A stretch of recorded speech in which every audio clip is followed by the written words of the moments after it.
3 weeks ago, I invited the President to come to Houston to meet with our energy workers and our businesses.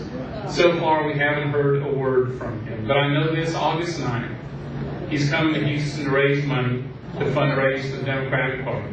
And so we said, look, Mr. President, can you give our energy workers just an hour? Can you give them just 15 minutes? Can you spare any time at all to meet with American citizens whose jobs and livelihood are at risk, not because of BP, but because of your decision?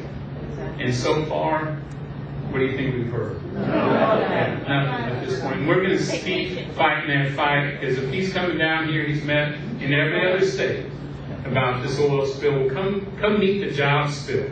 Come see the job spill in the Gulf in Texas, because this is deadly serious for our economy and our future, and a lot of innocent people who had nothing to do with that spill. Part of that big parachute coming out now after the moratorium occurred this last week in Washington, the CLEAR Act. Bruce talked about it. It is a combination of 3 bills they put together and rushed through the House with, I would guess, most members had no idea what was in it. But they use this spill as an excuse to go after their anti-oil and gas agenda. In the CLEAR Act, in my view, the CLEAR Act drives American companies out of the Gulf. It kills up to 300,000 U.S. energy jobs, many of them here in Texas. Increases our dependence on foreign oil. Ultimately, eventually will drive up the price of fuel in America, and it includes a $22 billion tax on American oil, but not on foreign oil. Think about it. Yes, $2 a barrel, 20 cents per million BTU on U.S. oil development of federal lands, but not on the oil imported from the Middle East or Yugoslavia.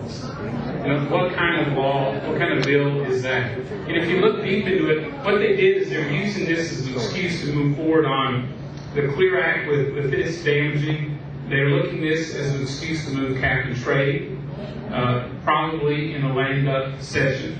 They're looking at legislation that where the federal government can preempt states' decisions on oil and natural gas onshore in America. They're fighting again for that new $22 billion tax to fund land and water conservation. Look, land and water conservation, public parks, very important part of this country.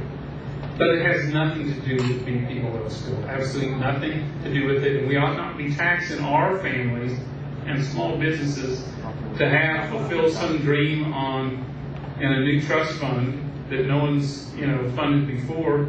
That's not right. They're looking at, in this bill, they have new restrictions on ocean zoning called, marine spatial planning. I think that's the phrase. Planning and zoning of our oceans, which eventually leads to problems for our fisheries and marine industries. They have hydraulic fracturing legislation that reveals the chemical components that are involved in removing shale, extracting shale, one of our greatest assets in the United States. They hate natural gas. Yep. And I'll tell you, they barely understand the difference. 2 years ago I read about a state lawmaker in Florida who was against expanding drilling in the Eastern Gulf because, quote, she didn't want natural gas washing up on their beaches. They are now overnight experts in offshore drilling. They're looking at this opportunity to expand renewable fuel standards to require you to go to other types of energy. They're looking at putting cash for clunkers, another one, on this federal law. They created a Made in America provision that on the surface sounds great, that every rig should be U.S. flagged, built U.S., staffed by U.S. workers, repaired in the United States. So one, that doesn't make the Gulf any safer because every rig is already built to U.S. standards, inspected twice by U.S. agencies before they come to the Gulf, crewed by U.S. workers, repaired in U.S. shipyards. What this Made in America provision about, it is a big union make-work project for an industry that has lost its competitive edge around the world. And now if we put it in place, what we are doing, we're inviting other countries like Brazil and others to do the same thing. And when they say, like America, we just want Brazilian flag rigs, Brazilian crews, and it'll be those rigs fixed in Brazil. Guess what we lose? U.S. workers who are on those rigs, managing those rigs, and guess what those rigs get repaired? The United States of America. So what they're talking about for a make-work project ends up costing jobs in the United States. And I always say this, from a trade standpoint, the world has changed. It is not enough to buy American. We have to sell American goods and services all throughout the globe. And when we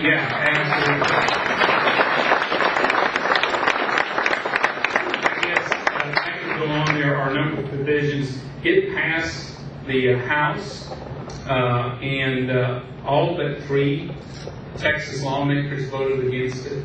We lost 3 members. Well, it's on the back of your sheet here. 3 lawmakers voted for it, 1 in the Houston region. That bill now goes to the Senate. It looks like this week they won't get to that bill, is what we're hopeful, which means between now, just like the healthcare town hall meetings in August, we need to have the energy town hall meetings every week in every congressional district. We need energy workers, businesses, and their supporters to be calling and showing up in these congressional offices. As Bruce said, we'll let them know they're killing our jobs. And in Texas, 1.7 million jobs in Texas are supported by the energy industry. It's almost a quarter of our entire economy. There is no reason for any lawmaker from Texas to vote for a bill that kills oil and gas exploration in the Gulf of Mexico. Absolutely not. So we're going to need your help in driving that point home in August. I know there are a number of opportunities to do that we're going to talk about as we go forward, but I can just tell you that without your engagement, the narrative in Washington is this. And I will list these rules. Look at number 12. Pick the target, freeze it, personalize it, and polarize it. Pick the target, big oil, and exploration goal. Freeze it with the moratorium, personalize it. This is big oil against those families and birds in the Gulf. And then polarize it. Keep it at bay, tax it, regulate it. While the iron is hot, strike and drive a stake through it. That's exactly what's happening today in Washington, D.C. Unless we let our voice be heard, we will do more damage to the Texas and U.S. energy industry and potential in the next month and a half than will have been done in the history of the United States. We got to have you engaged. Thanks for having me here today.